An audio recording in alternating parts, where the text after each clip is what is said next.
ఈరోజు రాష్ట్రంలో ఉండే నిరుద్యోగులు ఇంకా పెద్ద జోక్ 60,000 తలకాయలు లెక్క పెడతారట.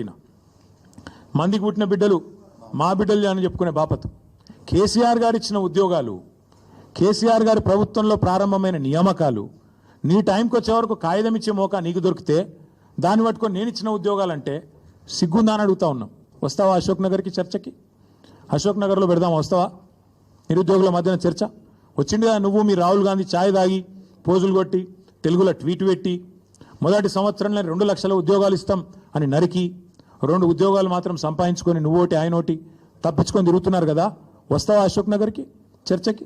దమ్ముందా? సిగ్గుందా? మందికి పుట్టిన బిడ్డలు మా బిడ్డలని చెప్పుకోనికే. ఈ మాట ఎందుకు అంటున్నా అంటే ఇవాళ తెలంగాణలోని ప్రతి వర్గం నీ మోసాన్ని అర్థం చేసుకున్నది. ఇవాళ మా మహిళా తల్లులు 1 కోటి మందిని కోటీశ్వరులను చేస్తాను డైలాగులు కొడుతున్నావు కదా. నువ్వు కోటీశ్వరులను చేసినేమో కానీ వాళ్ళకి 2,500 ఇస్తే చాలని చెప్పి వాళ్ళు ఎదురు చూస్తూ ఉన్నారు. 100 రోజులు ఇస్తా అన్నావు. 1,68,00,000 మంది ఆడబిడ్డలు ఎదురు చూస్తూ ఉన్నారు.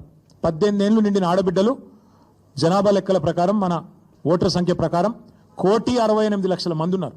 వాళ్ళందరూ ఎదురు చూస్తున్నారు ఎప్పుడు వస్తుంది 2,500 మహాలక్ష్మి అని.